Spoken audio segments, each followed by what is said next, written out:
The following is a Mad Owl presentation. And now, Galactic Blue presents the closing tag. Here is your host, Raoul Smith. Welcome. Welcome one and welcome all. Welcome those near and far. From Salt Lake to Seattle, Barcelona to Istanbul. Welcome to another edition of the closing tag. I am Raoul Smith. I am the president, CEO, co-founder, and lead developer for Galactic Blue. And I can promise you this, that Neil Young and other artists will not be boycotting this podcast like they have others on Spotify. Too soon? I welcome everybody to the podcast. We are on most of the major platforms, including Apple Podcasts, Google Podcasts, Spotify, Stitcher, and so many others. And our video podcasts can be found on our dedicated Facebook and YouTube pages. Links are in the description of the podcast, as well as on theclosingtag.com. This is all provided to you free of charge, thanks to our amazing sponsor, which is, of course, Galactic Blue, your professional web development, graphic design, and logo design resource. Visit galacticblue.net for more information on how your business can benefit from our services. So there is a lot to get to today, particularly in the tech news segment. It just seems that the tech news segment keeps getting bigger and bigger and bigger with each episode. And I also have a lot of sports that I want to get to. But as I mentioned, let's dive right into some tech news.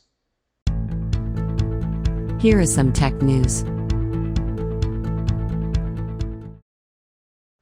So in a move that surely nobody was surprised by, the European Union won a landmark ruling recently, making it illegal for Google to track visitors to their websites using Google Analytics. This goes back to a series of complaints back in August of 2020, citing that an Austrian website about health issues was using Google Analytics to deduce who users are that visit the website. The Austrian court has already declared that that type of data transfer is illegal. Now, the thing that makes this complicated is that the American Cloud Act allows U.S. authorities to demand personal data from Facebook, Google, and other U.S. providers, even when they are operating outside the U.S., so in this case, of course, Europe. It is because of this that Google cannot provide an adequate level of protection under Article 444 of the GDPR, which is a direct violation of European data protection guarantees. Now, the decisive factor for the legal assessment of the use of Google Analytics is not whether a U.S. intelligence agency actually obtained the data or whether Google actually identified the user. The mere fact that this is theoretically possible already violated the GDPR. It's too soon to tell if the news will have any lasting ramifications on Google's business in Europe or the status of Google Analytics as a whole, but it is safe to say that this could have a profound impact on the analytics business as well as search engine optimization, since Google Analytics is a huge part of people using SEO. Now, stop me if you've heard this before. Amazon is having some issues with their workers. Yeah, I know. It's shocking, right? Yeah. First came allegations that Amazon had illegally fired a worker for organizing a union. Again, I know, shocking. The National Labor Relations Board is preparing to issue a complaint against Amazon, alleging the company illegally fired a worker at one of its New York warehouses, claiming that Daquan Smith, no relation, was fired for trying to organize the newly formed Amazon Labor Union, or ALU. Bloomberg reports that NLRB spokesperson Caleb Lado confirmed that the agency's regional director, Kathy Drew King, determined allegations by the ALU that Smith was fired illegally, had merit and would issue a complaint if the case is not settled out of court. Quote, the complaint would allege a discharge because of union and other protected concerted activities, among other allegations, end quote. Additionally, the NLRB ordered Amazon to redo a union election at its warehouse in Bessemer, Alabama, after finding the company interfered in the first election back in April 2021. That redo, which would be supervised by the NLRB, could begin as early as this coming Thursday, February 4th.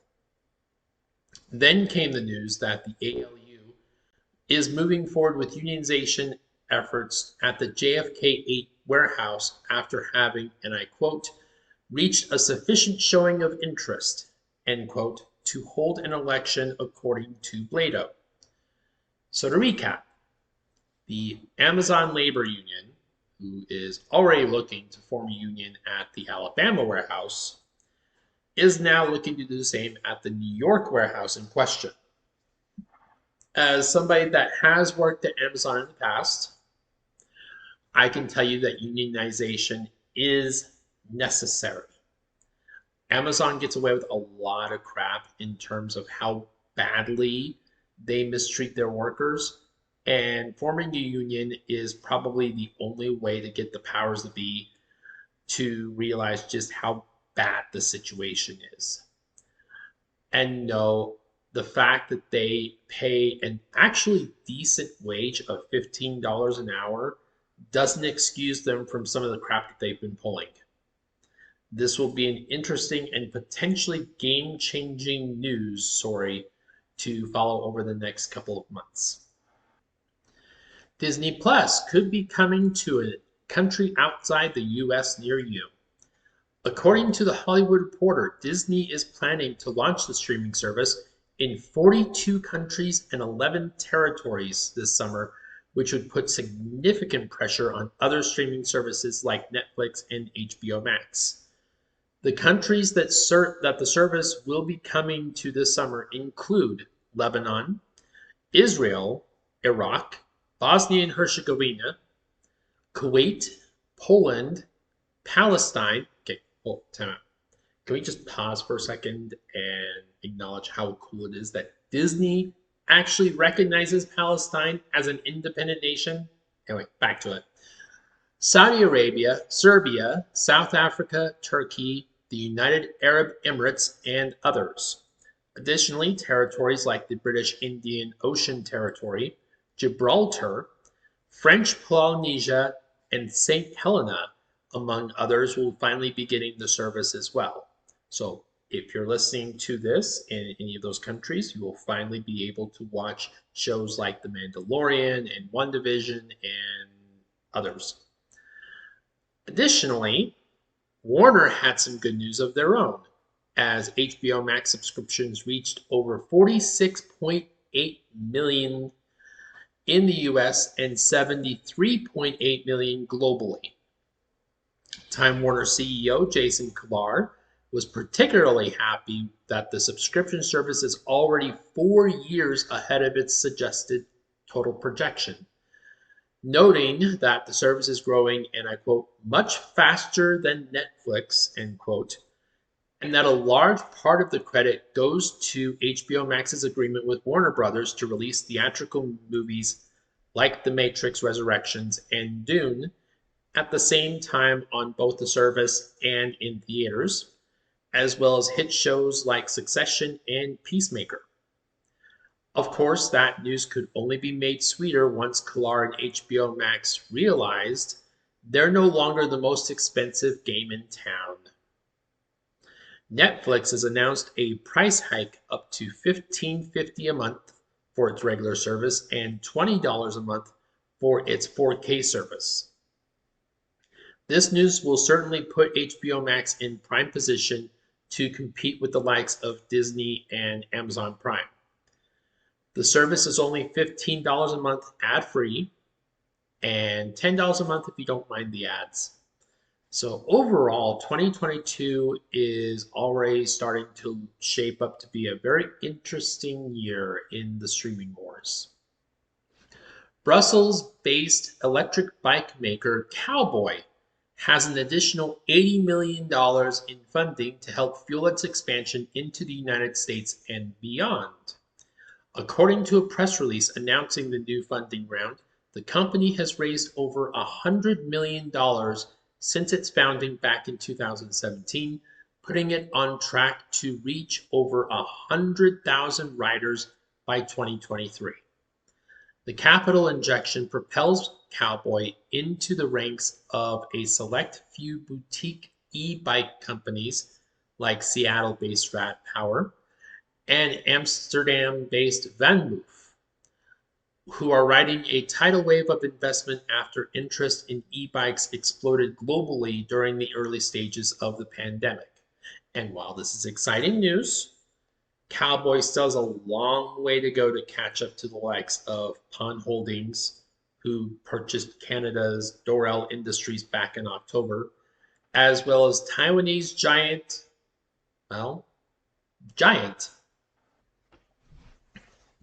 Massachusetts man William Good certainly did not expect to be paralyzed when he got in an Uber car back in April 30th of 2021, but alas, that's exactly what happened.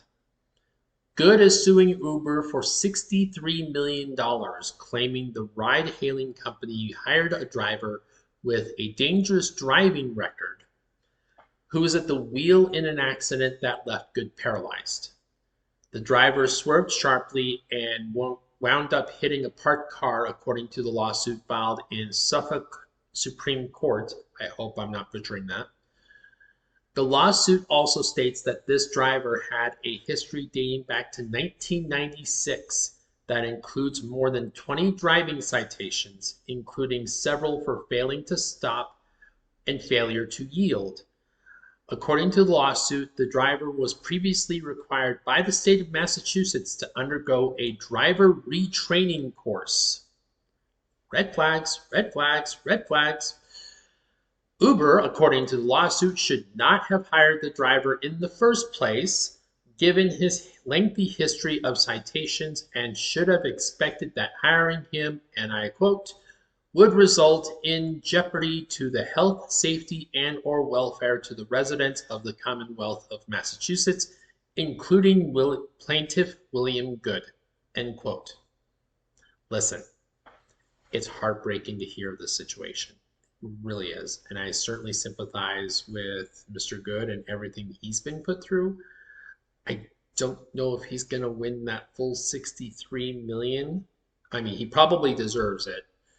But I don't see how he's going to get that in court, honestly. And I mean, will they settle out of court? Probably. And most likely for a very good chunk of change, to be sure. You know, whatever the outcome is, hopefully they're able to, A, get the money that and help that he clearly needs. I mean, being a paraplegic is not fun at all. And B, keep this dangerous driver off the road. What the hell is he doing driving? Shouldn't his license be revoked at this point? Major tech companies are weighing in on a high-profile climate case in support of EPA regulations. Apple, Amazon, Google, Meta, Microsoft, Netflix, Tesla, PayPal, and Salesforce are among the companies that filed a brief yesterday asking the Supreme Court to uphold the agency's authority to regulate the pollution causing climate change. This goes back to a case last year. The Supreme Court agreed to hear the case of West Virginia versus the EPA, which challenges the EPA's authority to limit greenhouse gas emissions from power plants through the Clean Air Act. This was after coal companies and states that are friendly to the fossil fuel industry brought the case to the Supreme Court. Now, this brings a smile to my face for a number of reasons. Now, if you've listened to the podcast for any length of time, you know how I feel about the dying coal and fossil fuel industries and how we just need to kill them off once and for all. I mean, they are dying because we are running out of coal as well as clean air. Coal must die if we are going to progress as a society, and we have to progress as a society in order to survive. So good on these companies for trying to use their power and money and influence for the betterment and good of humanity. According to a report from the Wall Street Journal, Facebook's plan to offer free internet to less developed countries like Indonesia is costing them users. The free basic service is offered through what is known as the meta connectivity and is supposed to provide users with, quote, access to communication tools, health information, education resources, and other low bandwidth services, end quote, at no charge. Meanwhile, Discover, another meta service, is providing limited free data every day. In an internal report viewed by the Wall Street Journal, Facebook reportedly knew users were getting charged for internet usage for months and calls the issue leakage, as it occurs when paid services start overlapping with what's supposedly free. So since most of the users, the program serves are on prepaid phone plans, many of them don't realize that they've been getting charged for using mobile data until they run out of the prepaid amount. The journal notes that users in Pakistan, for instance, have been charged a total of $1.9 million, with around 24 additional nations also affected. The issue appears to stem from Facebook's software and user interface, as with videos as the root of the problem. Videos aren't supposed to show up in the text-only version of Facebook, but apparently have been. This definitely reeks of a gigantic oops in the quality control department. It sounds like Facebook still has a lot of work to do before offering free internet services to less developed countries. I mean, great philosophy and plan, just really terrible execution. Before I get to the big tech news story of this podcast, I figured I'd go ahead and shamelessly shill this movie again, like we usually do about this time. And the reason for that is because it just keeps winning awards. The Telltale Heart is an award-winning film adaptation of Edgar Allan Poe's short story, which takes a headfirst deep dive into the Sea of Madness, retelling a classic psychological thriller with a mind-bending, pulse-pounding, bloody, disgusting film. Starring award-winning actor Sonny Grimsley and directed by the brilliant McLean Lindquist. The Telltale Heart has won awards and made appearances in many short film and independent film festivals, ranging from the Film Quest Film Festival in Provo, Utah, to being awarded Best Short Film at the Minefield Film Festival in Albuquerque, New Mexico, to most recently being selected for LA's Medusa Film Festival, Atlanta's Days of the Dead Film Festival, and Puerto Rico's Bayaman International Film Festival, to appearing in over 60, that's 60, international film festivals throughout the world. Revisit Edgar Allan Poe's short story, as this film brings more than just a classic horror story to a new audience, but also discovers a creative way to explore the groundbreaking psychological thriller. The narrative is enhanced through an unprecedented use of sounds and light, and the characters blend a modern sensibility with anachronistic charm, as seen through an unsettling array of time and space, while a shifting setting disorients the unwitting audience. What is seen and what is heard leads the perplexed audience to ask, what is insanity and what truly constitutes reality? telltalemovie.com for more information on this brilliantly insane thriller. Nobody cares about my white boy blues. So we're only roughly a month into 2022, but we may already have witnessed the biggest tech news of 2022. I am, of course, talking about Bolus updating its striking, polished Zeppelin camper. I kid. No. Of course, I'm talking about Microsoft buying Activision Blizzard to the tune of $68.7 billion. That's with a B. If ever there was a time for Ryan to come in with an, oh my God, this would be the most apropos time. So if you've listened to previous episodes of this podcast, you know I have no love lost whatsoever for Activision Blizzard. And while I will never celebrate developers losing their jobs, as a developer that has lost his job due to corporate absorption in the past, I can sympathize and relate. If there's one solace in all of this, it's that the assholes and the creeps that have plagued Activision Blizzard for years with their scummy, sleazy behavior will never work in game development again. Let me be crystal clear on two things. First, the deal is not yet finalized. The Federal Trade Commission still has to evaluate and determine that this deal does not violate anti-monopolization laws in this country, a process that could take upwards of 18 months. So we've got plenty of time for the emotional toddlers and the frat boys of Activision Blizzard to further blemish the good name of developers worldwide.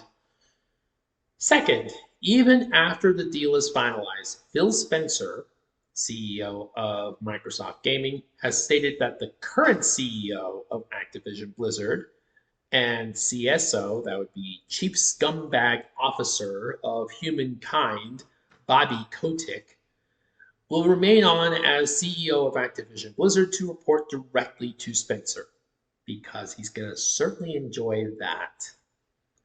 Now, taking the human element out of the equation, which is impossible for sure, let's take a deeper look at how this acquisition affects the gaming world. Activision Blizzard is home to many valuable IPs in the gaming industry, ranging from staples in the industry like Call of Duty and World of Warcraft, to long-forgotten classics like Guitar Hero, to mobile fan favorites like Candy Crush. Adding all of these IPs to a Microsoft catalog that already includes originals like Halo, as well as classics purchased through the Bethesda acquisition, like Fallout and Elder Scrolls, is akin to the Golden State Warriors adding prime Kevin Durant to a team that was already racking up NBA championships. According to the official Microsoft press release, I'm taking directly from the press release at this point, quote, "The acquisition also bolsters Microsoft's Game Pass portfolio with plans to launch Activision Blizzard games into Game Pass, which has reached a new milestone of over 25 million subscribers, with Activision Blizzard's nearly 400 million monthly active players and 190 countries and $3 billion franchises. This acquisition will make Game Pass one of the most compelling and diverse lineups of gaming content in the industry. Upon close, Microsoft will have 30 internal game development studios, along with additional publishing and esports production capabilities." End quote. So if you're keeping track of this at home or at work, This is a major victory for Microsoft and probably the biggest blow dealt yet to PlayStation and Sony, who are just trying to get as many games as possible on their platform as they try to compete with Microsoft's Game Pass for a similar streaming service of their own. But as I mentioned before, there is a human element to the acquisition.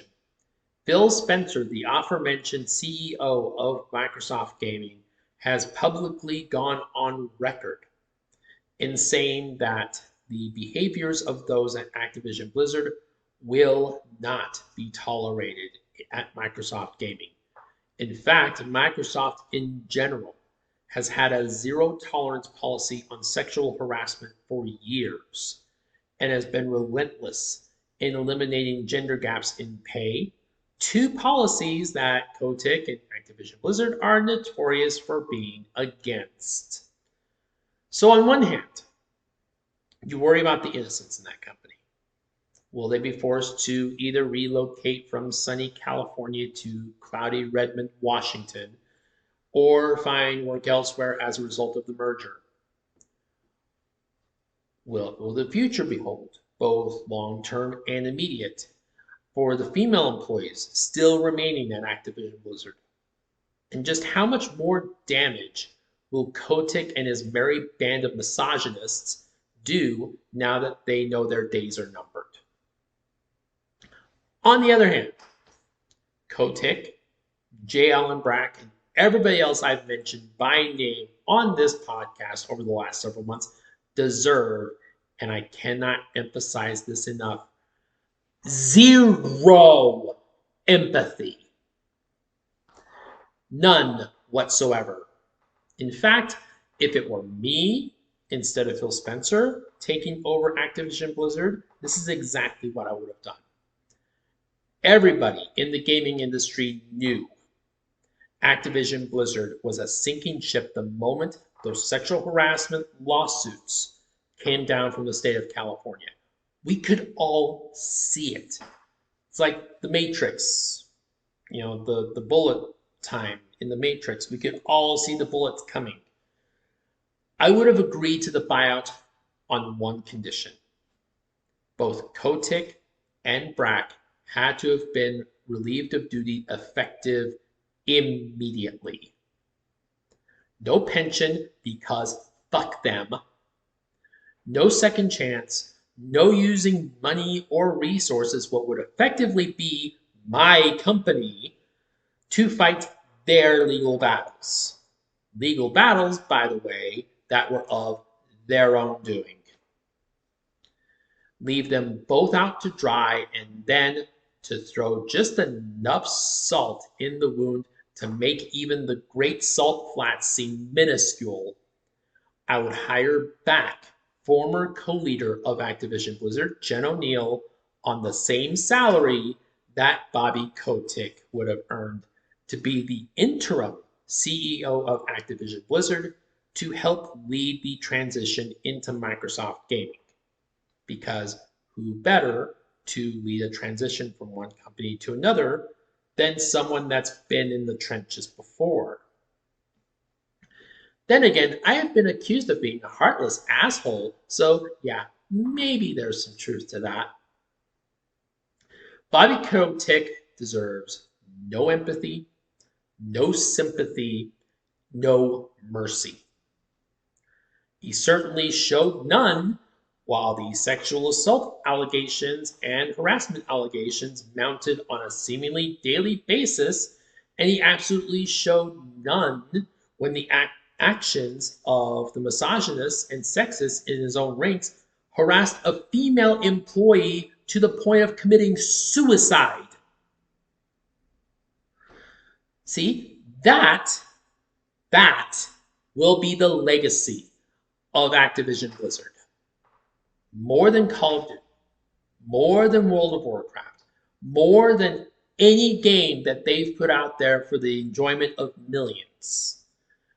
Doing absolutely nothing while your own employees are distributing naked images of a female co-worker.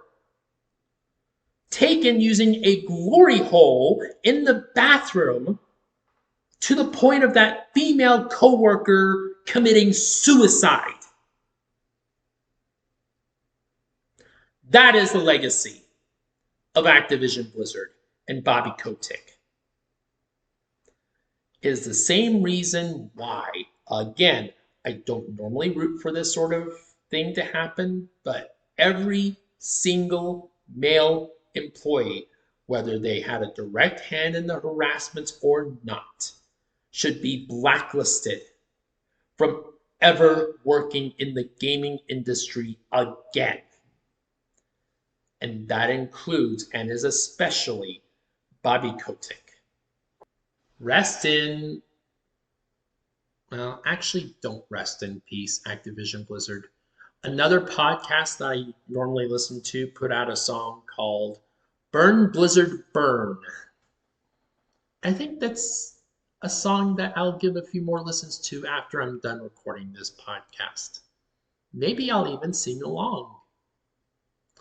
Burn, Blizzard, burn!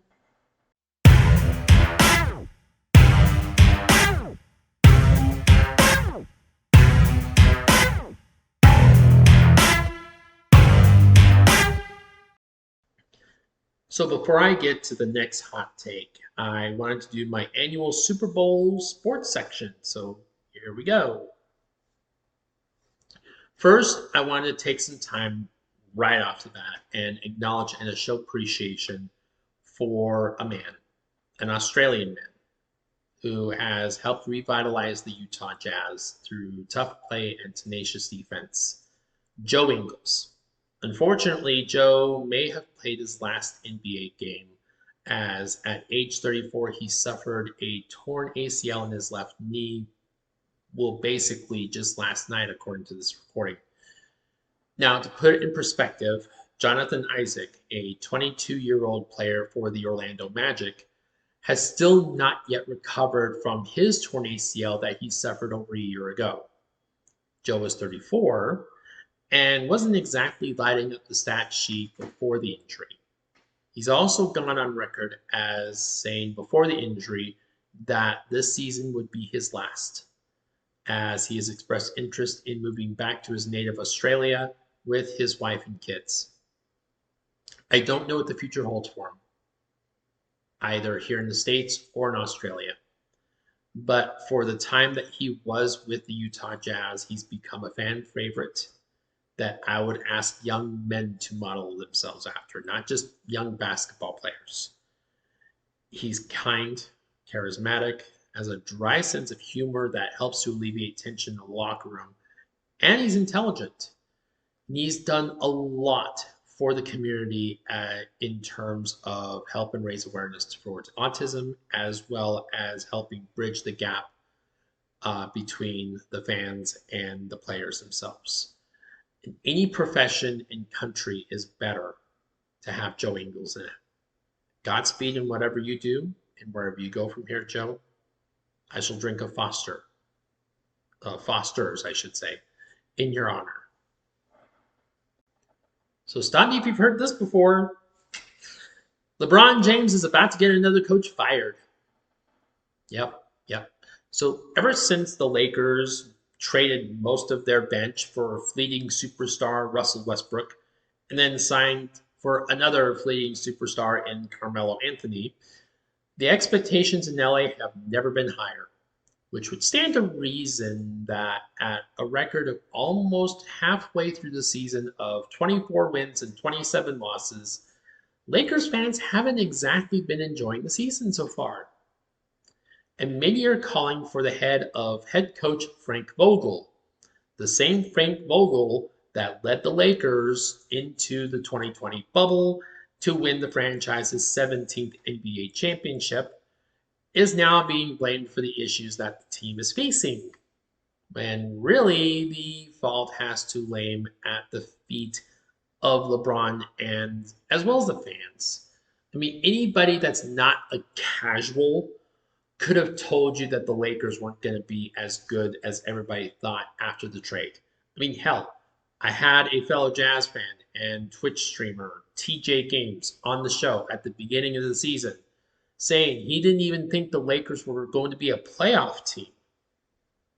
I mean, no defensive accountability whatsoever outside of Anthony Davis, no offensive consistency, no teamwork on any level. I mean, it's no wonder why this team is having trouble throughout the season.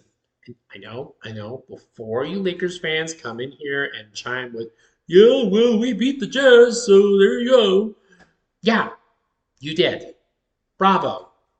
We had our star player injured for half the game as you did that. Congratulations. So I mentioned in a previous episode that this NFL playoffs was primed to be the most exciting and interesting yet. But that was, of course, before that insane playoff game between the Chiefs and the Bills.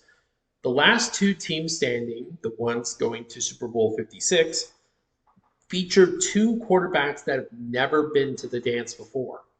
Someone on social media was saying that this is actually the first time in 19 years that the Super Bowl will not be featuring Tom Brady, Peyton Manning, Ben Roethlisberger, or the San Francisco 49ers. So first, there's the grizzled veteran Matthew Stafford, a quarterback that spent a good majority of his career toiling away in the football wasteland known as the Detroit Lions. Sorry, not sorry. And within a year of being traded to the Los Angeles Rams, is now leading the Rams into their own stadium in Super Bowl 56. Yes, Super Bowl 56. It was predetermined that it was going to be held at SoFi Stadium in Los Angeles. So the Rams going to the Super Bowl technically would make them a home team at the Super Bowl. Add on to that the redemption arcs, I should say, of Eric Weddle and Odell Beckham Jr. By the way, I freely admit I was wrong about Odell Beckham Jr. He's definitely turned it around ever since he left Cleveland.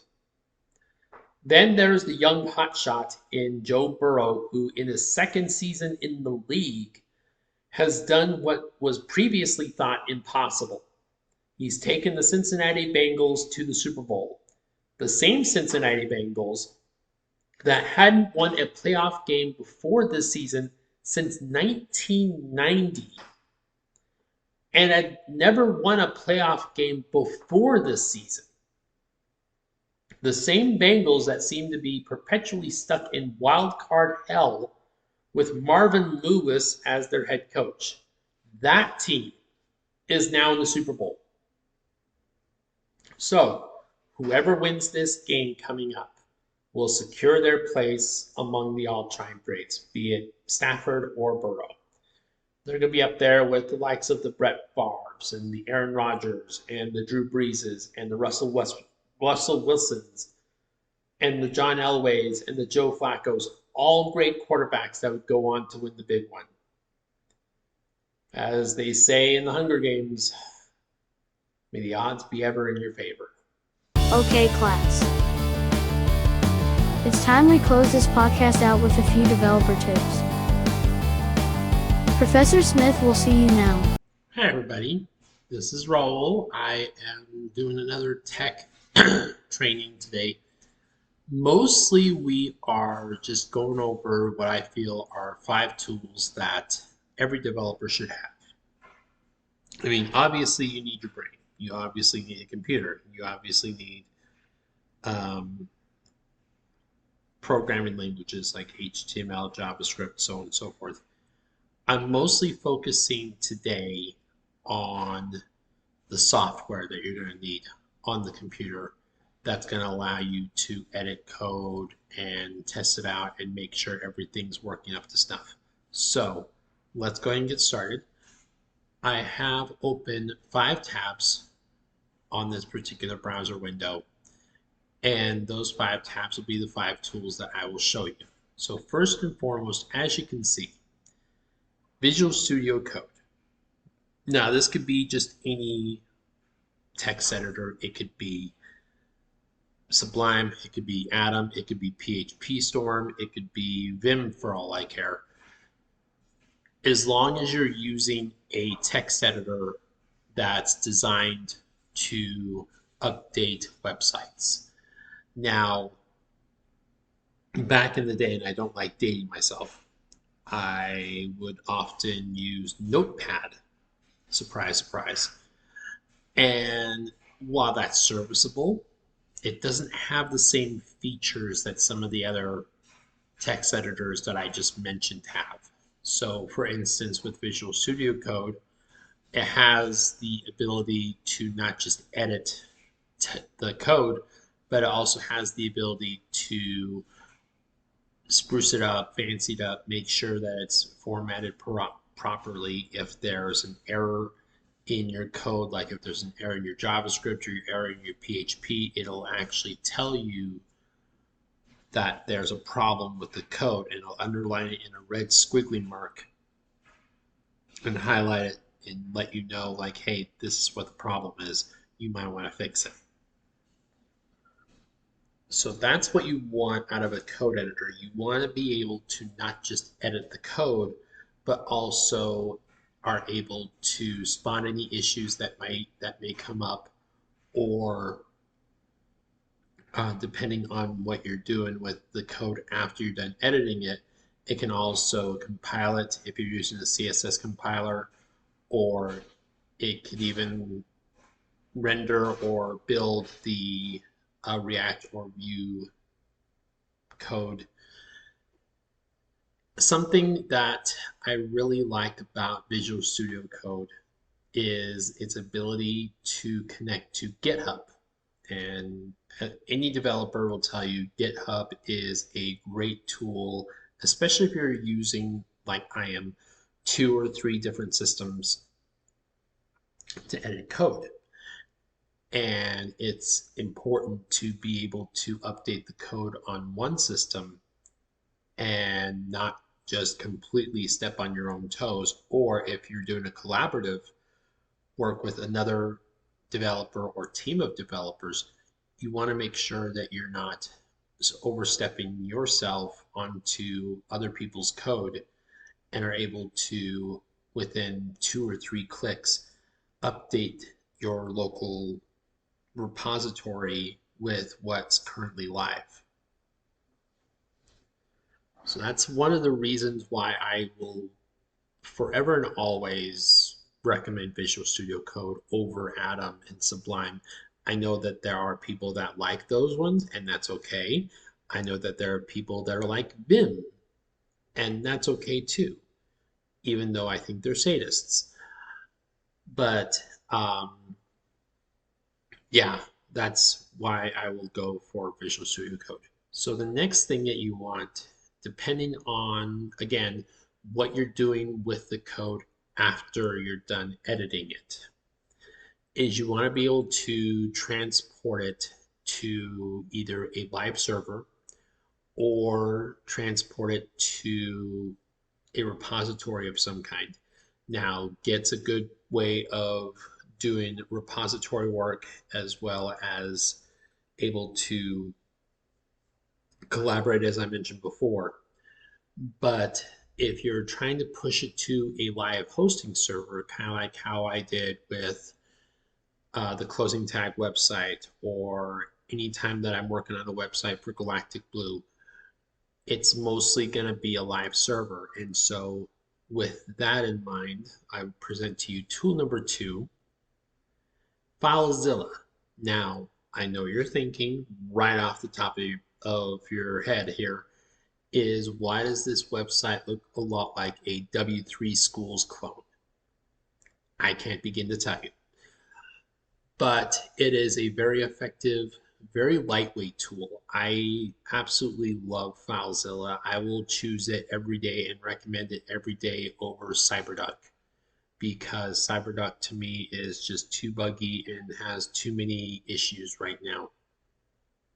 And FileZilla, as you can see, has been updating their bugs for a number of months now, and just kind of making sure that they fix their bugs and whatnot. The one thing that I mentioned that I like about FileZilla is that it's lightweight. It does not take a lot of resources on your computer. nor a lot of disk space to be able to do it. All you have to do is open it up and you're able to transport files to and from a hosting server of some kind. I mean, a lot of people back in the day used to use FTPs to do illegal file transfer through like what's the word? What's the one I was looking for? Napster. That's the one. It's like Napster and whatnot. People used FTP clients to transport files to and from there. Same can be said for websites. You're able to transport files to and from a hosting server using an FTP client.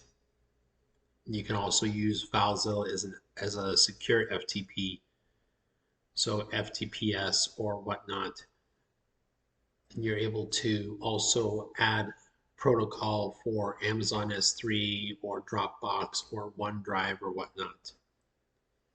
So speaking of Chrome development,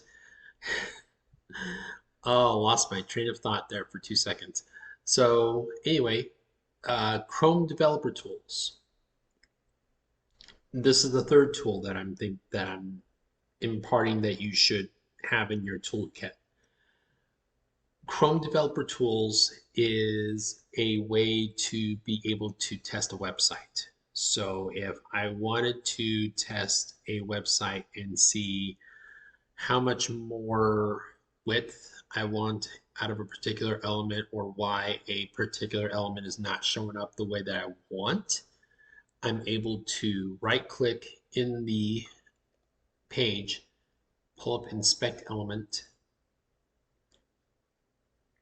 and from here you'll be able to see the computed layout. So you've got a margin of 24 right there, and then padding on the sides of 24 each.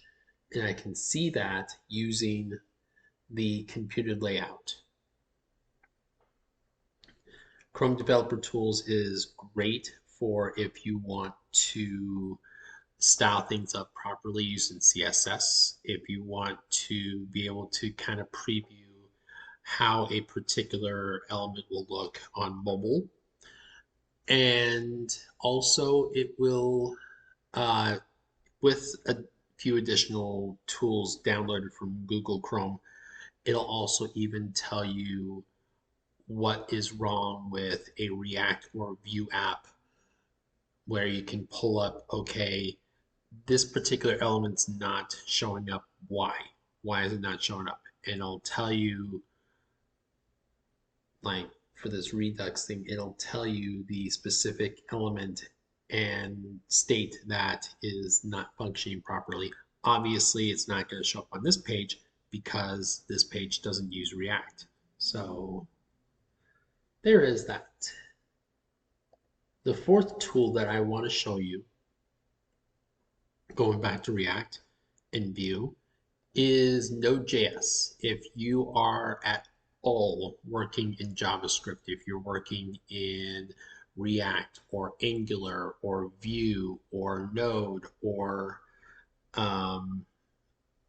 anything backend related with JavaScript, you want to be able to install packages like Node packages and also able to go in and compile or build your React or Vue app, or even install programs on there that'll help with testing and whatnot. This is where you're going to want to go. You're going to want to go to nodejs.org, and you're going to want to download the Node package module, so the npm, and you want to be able to go into your console or your command line and run like npm install Dropbox or something like that. So you want to be able to do that if you're working in JavaScript, especially React or Vue, because a lot of those things to be able to test locally your React or Vue application do run through npm. So it's practically required that you have npm installed on your console, on your command line. which brings me to number 5. So if you're not using JavaScript in your projects, but you are using like a database or PHP if you have, say, for instance, a WordPress site saved locally on your computer and you're wanting to be able to test it and test the different plugins and themes and whatnot, you're going to want Xamp. And it is pronounced Xamp. The X has a Z sign or sound in it. It's XAMPP, and it stands for XML, Apache, Maria Database, PHP, and Perl. Yes, the lovely Perl. What Xamp does is it allows you to test your PHP files locally. So with a few settings changes, you're able to go in and test a PHP file that you normally wouldn't be able to test on your local machine. So if you're running a Drupal or WordPress or Joomla site locally on your computer, this is going to help because those CMS programs all run PHP. Same with Laravel. Laravel is a PHP framework. Now, there's one other tool that you're going to want if you're running Laravel, and that is Laravel installed on your computer. That'll bypass your need to have Xamp on your computer because all of the stuff that you do on Xamp for WordPress, you're able to do with PHP Artisan for Laravel. Those are the 5 tools that I hope that every developer that's listening to this will download and install on their machines on whatever it is that they're coding with. And by the way, every single one of these particular tools that I just showed you are available on Windows, Mac OS, and Linux. I don't know if FileZilla is available on Chromebook because I have never tried, but I do know that with a little bit of workarounds and whatnot, Visual Studio Code is available for Chromebook. Obviously, Chrome DevTools is available for Chrome OS.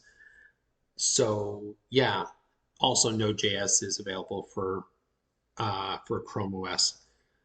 So you're able to get these tools pretty much running whatever that is that you're running. And I hope that you're able to go forth and make awesome websites for people. That does it for this episode of the podcast. Thank you to everybody that has helped make the podcast as enjoyable as it has been. We are on all the major platforms, including Apple Podcasts, Google Podcasts, Stitcher, Spotify, and more. And video episodes of the podcast are up on the Facebook page as well as on YouTube. Links can be found in the description, but they can also be found on theclosingtag.com. One other link that you'll find in the description of the podcast is a donation link. If you would be so kind to donate what you can, if you can, I would greatly appreciate it. I know times are tough right now for a lot of people, so I don't expect a great deal. So if you can, awesome. If not, I'm just happy that you're listening and supporting me in that way. Again, thank you guys so much for watching and for listening. And remember to always include your closing tags.